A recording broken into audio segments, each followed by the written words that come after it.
The Minister's Black Veil by Nathaniel Hawthorne. A Parable. The sexton stood in the porch of Milford Meeting House pulling lustily at the bell rope. The old people of the village came stooping along the street. Children with bright faces tripped merrily beside their parents or mimicked a graver gait in the conscious dignity of their Sunday clothes. Spruce bachelors looked sidelong at the pretty maidens and fancied that the Sabbath sunshine made them prettier than on weekdays.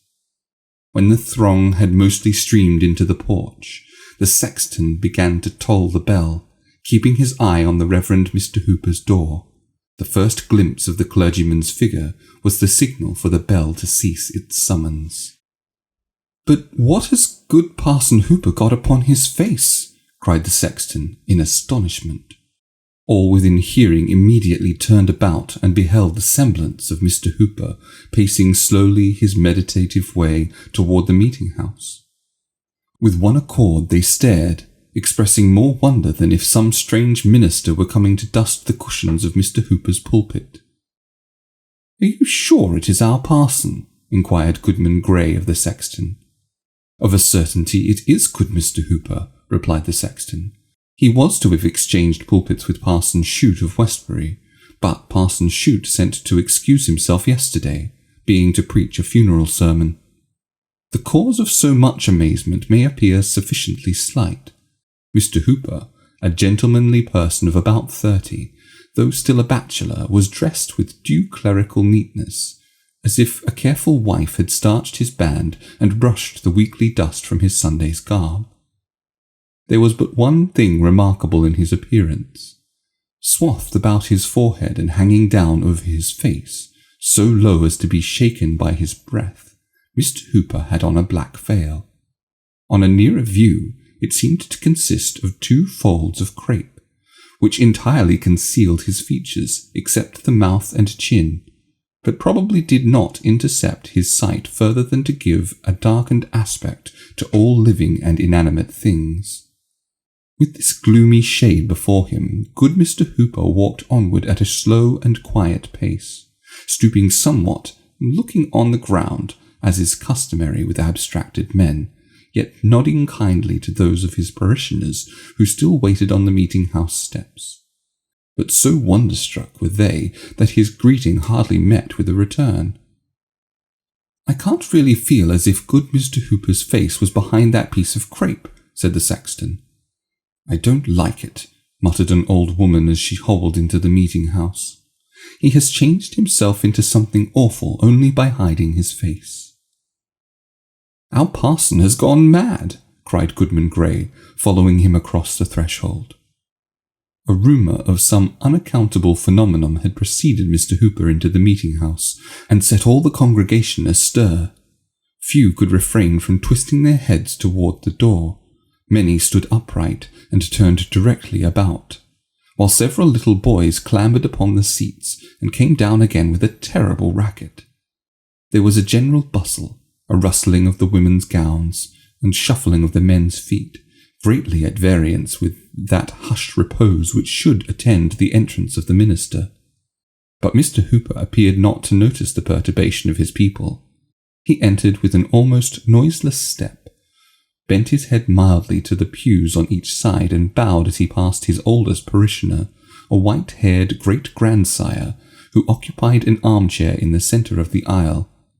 It was strange to observe how slowly this venerable man became conscious of something singular in the appearance of his pastor. He seemed not fully to partake of the prevailing wonder till Mr. Hooper had ascended the stairs and showed himself in the pulpit, face to face with his congregation, except for the black veil. That mysterious emblem was never once withdrawn. It shook with his measured breath as he gave out the psalm. It threw its obscurity between him and the holy page as he read the scriptures, and while he prayed the veil lay heavily on his uplifted countenance. Did he seek to hide it from the dread being whom he was addressing? Such was the effect of this simple piece of crape that more than one woman of delicate nerves was forced to leave the meeting-house. Yet perhaps the pale-faced congregation was almost as fearful a sight to the minister as his black veil to them. Mr. Hooper had the reputation of a good preacher, but not an energetic one. He strove to win his people heavenward by mild, persuasive influences rather than to drive them thither by the thunders of the word. The sermon which he now delivered was marked by the same characteristics of style and manner as the general series of his pulpit oratory, but there was something either in the sentiment of the discourse itself or in the imagination of the auditors which made it greatly the most powerful effort that they had ever heard from their pastor's lips. It was tinged rather more darkly than usual with the gentle gloom of Mr. Hooper's temperament. The subject had reference to secret sin and those sad mysteries which we hide from our nearest and dearest, and would fain conceal from our own consciousness, even forgetting that the Omniscient can detect them. A subtle power was breathed into his words. Each member of the congregation, the most innocent girl and the man of hardest breast, felt as if the preacher had crept upon them behind his awful veil and discovered their hoarded iniquity of deed or thought. Many spread their clasped hands on their bosoms. There was nothing terrible in what Mr. Hooper said, at least no violence, and yet with every tremor of his melancholy voice the hearers quaked. An unsought pathos came hand in hand with awe. So sensible were the audience of some unwanted attribute in their minister that they longed for a breath of wind to blow aside the veil, almost believing that a stranger's visage would be discovered, though the form, gesture, and voice were those of Mr. Hooper. At the close of the services, the people hurried out with indecorous confusion, eager to communicate their pent-up amazement, and conscious of lighter spirits the moment they lost sight of the black veil. Some gathered in little circles, huddled closely together, with their mouths all whispering in the centre. Some went homeward alone, wrapped in silent meditation. Some talked loudly and profaned the Sabbath day with ostentatious laughter. A few shook their sagacious heads, intimating that they could penetrate the mystery, while one or two affirmed that there was no mystery at all, but only that Mr. Hooper's eyes were so weakened by the midnight lamp as to require a shade. After a brief interval, forth came good Mr. Hooper also, in the rear of his flock. Turning his veiled face from one group to another, he paid due reverence to the hoary heads, saluted the middle-aged with kind dignity as their friend and spiritual guide, greeted the young with mingled authority and love, and laid his hands on the little children's heads to bless them. Such was always his custom on the Sabbath day. Strange and bewildered looks repaid him for his courtesy. None, as on former occasions, aspired to the honour of walking by their pastor's side. Old Squire Saunders, doubtless by an accidental lapse of memory, neglected to invite Mr. Hooper to his table, where the good clergyman had been wont to bless the food almost every Sunday since his settlement. He returned, therefore, to the parsonage, and at the moment of closing the door was observed to look back upon the people, all of whom had their eyes fixed upon the minister. A sad smile gleamed faintly from beneath the black veil, and flickered about his mouth, glimmering as he disappeared. "How strange," said a lady, "that a simple black veil, such as any woman might wear on her bonnet, should become such a terrible thing on Mr. Hooper's face." "Something must surely be amiss with Mr. Hooper's intellects," observed her husband, the physician of the village. "But the strangest part of this affair is the effect of this vagary even on a sober-minded man like myself. The black veil, though it covers only our pastor's face, throws its influence over his whole person and makes him ghost-like from head to foot. Do you not feel it so?" "Truly I do," replied the lady, "and I would not be alone with him for the world. I wonder he is not afraid to be alone with himself." "Men sometimes are so," said her husband. The afternoon service was attended with similar circumstances. At its conclusion, the bell tolled for the funeral of a young lady. The relatives and friends were assembled in the house, and the more distant acquaintances stood about the door, speaking of the good qualities of the deceased, when their talk was interrupted by the appearance of Mr. Hooper, still covered with his black veil. It was now an appropriate emblem. The clergyman stepped into the room where the corpse was laid, and bent over the coffin to take a last farewell of his deceased parishioner. As he stooped, the veil hung straight down from his forehead, so that if her eyelids had not been closed forever, the dead maiden might have seen his face. Could Mr. Hooper be fearful of her glance, that he so hastily caught the black veil? A person who watched the interview between the dead and living scrupled not to affirm that at the instant when the clergyman's features were disclosed, the corpse had slightly shuddered, rustling the shroud and muslin cap, though the countenance retained the composure of death. A superstitious old woman was the only witness of this prodigy. From the coffin, Mr. Hooper passed into the chamber of the mourners, and thence to the head of the staircase, to make the funeral prayer. It was a tender and heart-dissolving prayer, full of sorrow, yet so imbued with celestial hopes that the music of a heavenly harp swept by the fingers of the dead seemed faintly to be heard among the saddest accents of the minister. The people trembled, though they but darkly understood him, when he prayed that they and himself, and all of mortal race, might be ready, as he trusted this young maiden had been, for the dreadful hour that should snatch the veil from their faces. The bearers went heavily forth, and the mourners followed, saddening all the street, with the dead before them and Mr. Hooper in his black veil behind. "Why do you look back?" said one in the procession to his partner. "I had a fancy," replied she, "that the minister and the maiden's spirit were walking hand in hand." "And so had I at the same moment," said the other. That night the handsomest couple in Milford village were to be joined in wedlock. Though reckoned a melancholy man, Mr. Hooper had a placid cheerfulness for such occasions, which often excited a sympathetic smile where livelier merriment would have been thrown away. There was no quality of his disposition which made him more beloved than this.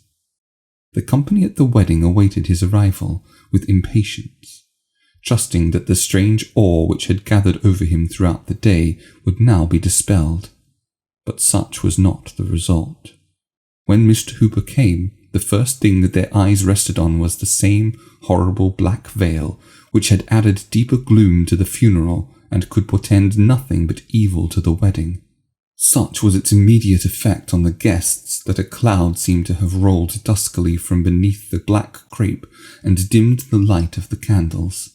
The bridal pair stood up before the minister, but the bride's cold fingers quivered in the tremulous hand of the bridegroom, and her death-like paleness caused a whisper that the maiden, who had been buried a few hours before, was come from her grave to be married.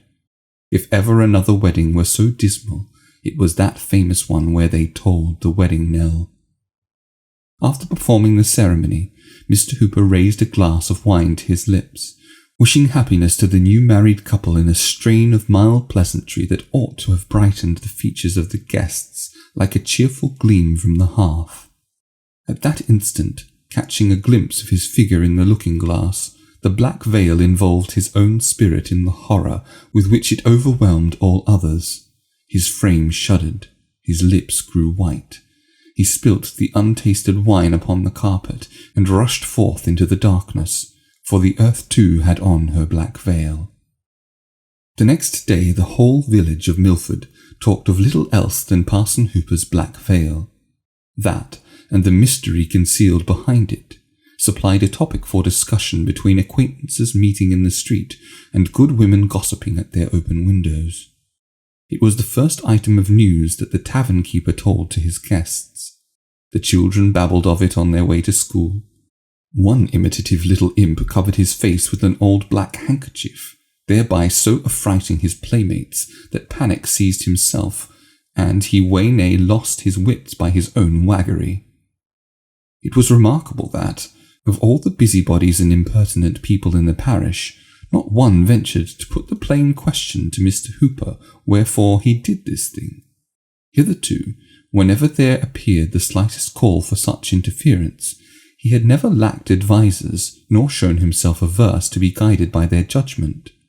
If he erred at all, it was by so painful a degree of self-distrust that even the mildest censure would lead him to consider an indifferent action as a crime, Yet, though so well acquainted with this amiable weakness, no individual among his parishioners chose to make the black veil a subject of friendly remonstrance.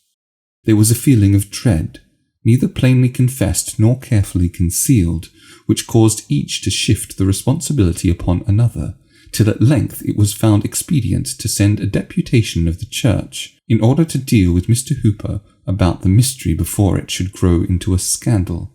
Never did an embassy so ill discharge its duties. The minister received them with friendly courtesy, but became silent after they were seated, leaving to his visitors the whole burden of introducing their important business. The topic, it might be supposed, was obvious enough. There was a black veil swathed round Mr. Hooper's forehead and concealing every feature above his placid mouth, on which, at times, they could perceive the glimmering of a melancholy smile. But that piece of crape, to their imagination, seemed to hang down before his heart, the symbol of a fearful secret between him and them. Were the veil but cast aside, they might speak freely of it, but not till then. Thus they sat a considerable time, speechless, confused, and shrinking uneasily from Mr. Hooper's eye, which they felt to be fixed upon them with an invisible glance. Finally, the deputies returned abashed to their constituents, pronouncing the matter too weighty to be handled except by a council of the churches, if, indeed, it might not require a general synod. But there was one person in the village unappalled by the awe with which the black veil had impressed all besides herself. When the deputies returned without an explanation, or even venturing to demand one, she, with the calm energy of her character, determined to chase away the strange cloud that appeared to be settling round Mr. Hooper every moment more darkly than before.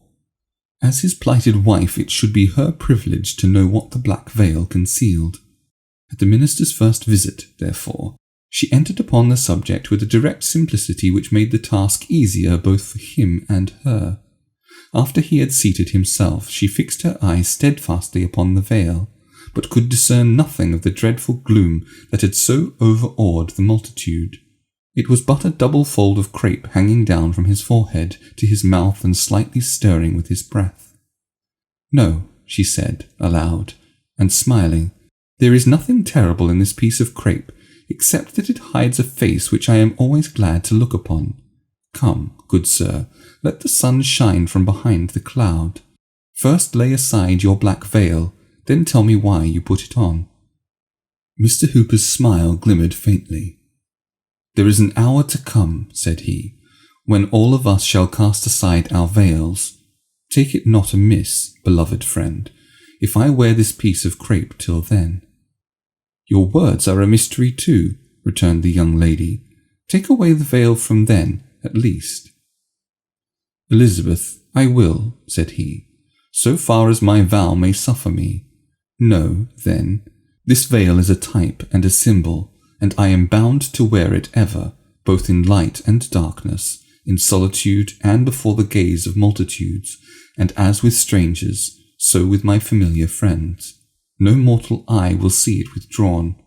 This dismal shade must separate me from the world. Even you, Elizabeth, can never come behind it." "What grievous affliction hath befallen you?" she earnestly inquired, "that you should thus darken your eyes for ever?"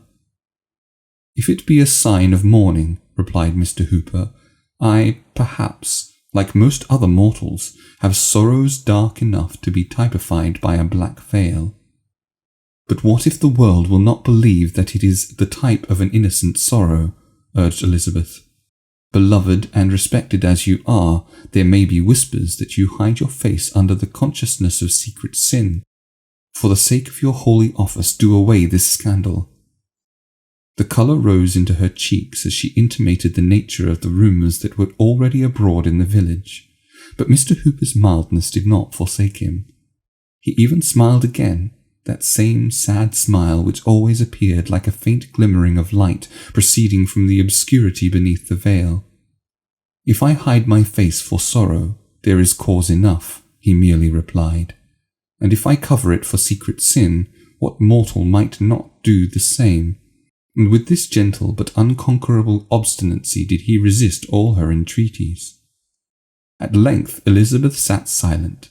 For a few moments she appeared lost in thought, considering, probably, what new methods might be tried to withdraw her lover from so dark a fantasy, which, if it had no other meaning, was perhaps a symptom of mental disease.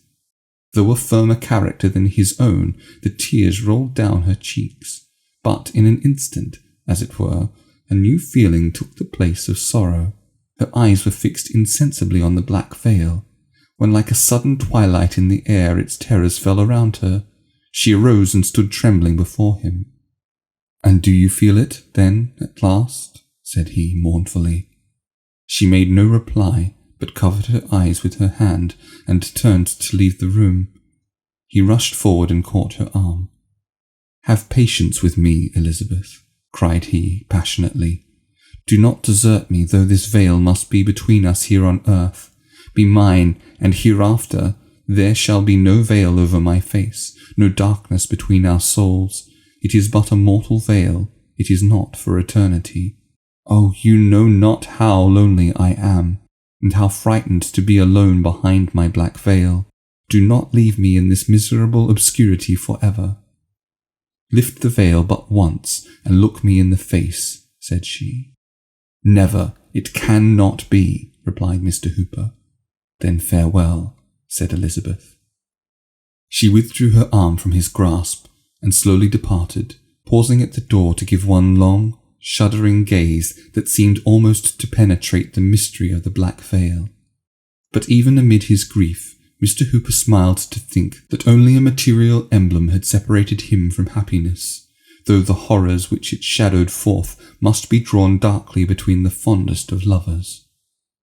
From that time no attempts were made to remove Mr. Hooper's black veil, or by a direct appeal to discover the secret which it was supposed to hide.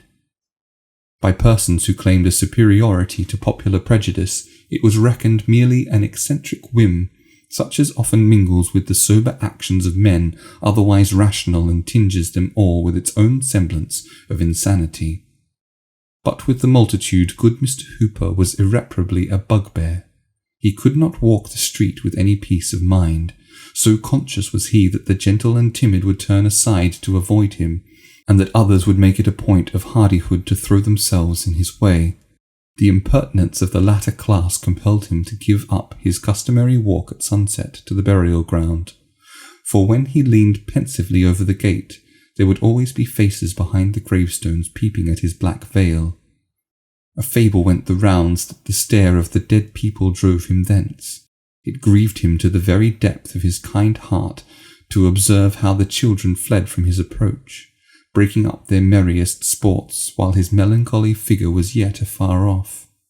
Their instinctive dread caused him to feel more strongly than aught else that a preternatural horror was interwoven with the threads of the black crape.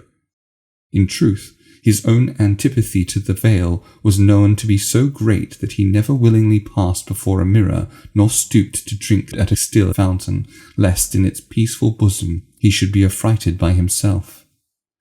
This was what gave plausibility to the whispers that Mr. Hooper's conscience tortured him for some great crime too horrible to be entirely concealed or otherwise than so obscurely intimated. Thus from beneath the black veil there rolled a cloud into the sunshine, an ambiguity of sin or sorrow which enveloped the poor minister, so that love or sympathy could never reach him. It was said that ghost and fiend consorted with him there. With self-shudderings and outward terrors he walked continually in its shadow, groping darkly within his own soul or gazing through a medium that saddened the whole world. Even the lawless wind, it was believed, respected his dreadful secret and never blew aside the veil. But still good Mr. Hooper sadly smiled at the pale visages of the world throng as he passed by. Among all its bad influences, the black veil had the one desirable effect of making its wearer a very efficient clergyman. By the aid of his mysterious emblem, for there was no other apparent cause, he became a man of awful power over souls that were in agony for sin. His converts always regarded him with a dread peculiar to themselves, affirming, though but figuratively, that before he brought them to celestial light, they had been with him behind the black veil. Its gloom, indeed, enabled him to sympathize with all dark affections. Dying sinners cried aloud for Mr. Hooper, and would not yield their breath till he appeared, though ever, as he stooped to whisper consolation, they shuddered at the veiled face so near their own. Such were the terrors of the black veil even when death had bared his visage. Strangers came long distances to attend service at his church, with the mere idle purpose of gazing at his figure, because it was forbidden them to behold his face. But many were made to quake ere they departed. Once, during Governor Belcher's administration, Mr. Hooper was appointed to preach the election sermon. Covered with his black veil, he stood before the chief magistrate, the council, and the representatives, and wrought so deep an impression that the legislative measures of that year were characterized by all the gloom and piety of our earliest ancestral sway. In this manner Mr. Hooper spent a long life, irreproachable in outward act, yet shrouded in dismal suspicions. Kind and loving, though unloved and dimly feared. A man apart from men, shunned in their health and joy, but ever summoned to their aid in mortal anguish. As years wore on, shedding their snows above his sable veil, he acquired a name throughout the New England churches, and they called him Father Hooper. Nearly all his parishioners who were of mature age when he was settled had been borne away by many a funeral. He had one congregation in the church, and a more crowded one in the churchyard, and having wrought so late into the evening and done his work so well, it was now good Father Hooper's turn to rest. Several persons were visible by the shaded candlelight in the death chamber of the old clergyman. Natural connections he had none, but there was the decorously grave though unmoved physician, seeking only to mitigate the last pangs of the patient whom he could not save. There were the deacons and other eminently pious members of his church. There also was the Reverend Mr. Clark of Westbury, a young and zealous divine who had ridden in haste to pray by the bedside of the expiring minister. There was the nurse, no hired handmaiden of death, but one whose calm affection had endured thus long in secrecy, in solitude, amid the chill of age, and would not perish even at the dying hour. Who but Elizabeth? And there lay the hoary head of good Father Hooper upon the death pillow, with the black veil still swathed about his brow and reaching down over his face, so that each more difficult gasp of his faint breath caused it to stir. All through life that piece of crape had hung between him and the world. It had separated him from cheerful brotherhood and woman's love, and kept him in that saddest of all prisons, his own heart, and still it lay upon his face, as if to deepen the gloom of his darksome chamber and shade him from the sunshine of eternity. For some time previous his mind had been confused, wavering doubtfully between the past and the present, and hovering forward, as it were, at intervals, into the indistinctness of the world to come. There had been feverish turns which tossed him from side to side and wore away what little strength he had. But in his most convulsive struggles and in the wildest vagaries of his intellect, when no other thought retained its sober influence, he still showed an awful solicitude lest the black veil should slip aside.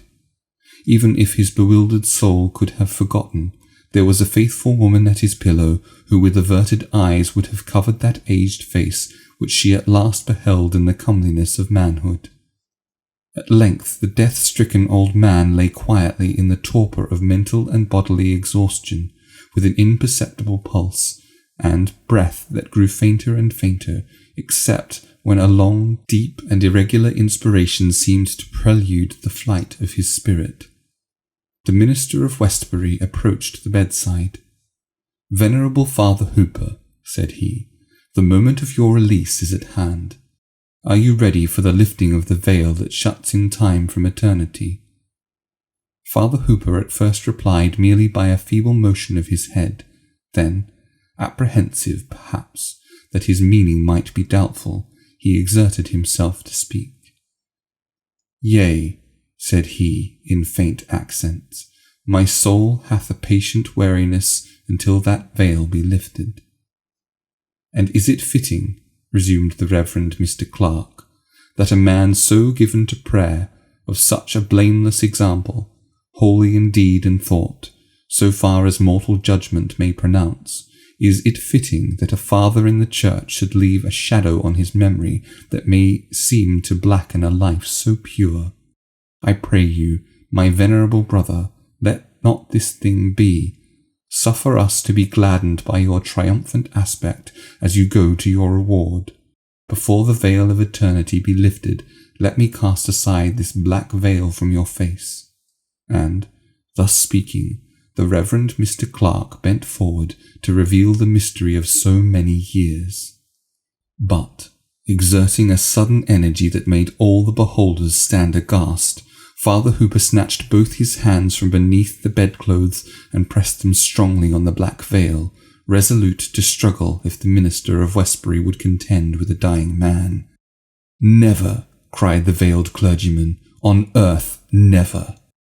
"Dark old man," exclaimed the affrighted minister, "with what horrible crime upon your soul are you now passing to the judgment?" Father Hooper's breath heaved. It rattled in his throat. But, with a mighty effort grasping forward with his hands, he caught hold of life and held it back till he should speak. He even raised himself in bed, and there he sat shivering with the arms of death around him, while the black veil hung down, awful at that last moment in the gathered terrors of a lifetime. And yet the faint, sad smile so often there now seemed to glimmer from its obscurity and linger on Father Hooper's lips. "Why do you tremble at me alone?" cried he, turning his veiled face round the circle of pale spectators. "Tremble also at each other. Have men avoided me and women shown no pity and children screamed and fled only for my black veil? What but the mystery which it obscurely typifies has made this piece of crape so awful? When the friend shows his inmost heart to his friend, the lover to his best beloved, when man does not vainly shrink from the eye of his Creator, loathsomely treasuring up the secret of his sin, then deemed me a monster for the symbol beneath which I have lived and die. I look around me, and lo, on every visage a black veil." While his auditors shrank from one another in mutual affright, Father Hooper fell back upon his pillow, a veiled corpse with a faint smile lingering on the lips. Still veiled, they laid him in his coffin, and a veiled corpse they bore him to the grave. The grass of many years has sprung up and withered on that grave. The burial stone is moss-grown, and good Mr. Hooper's face is dust. But awful is still the thought that it moulded beneath the black veil.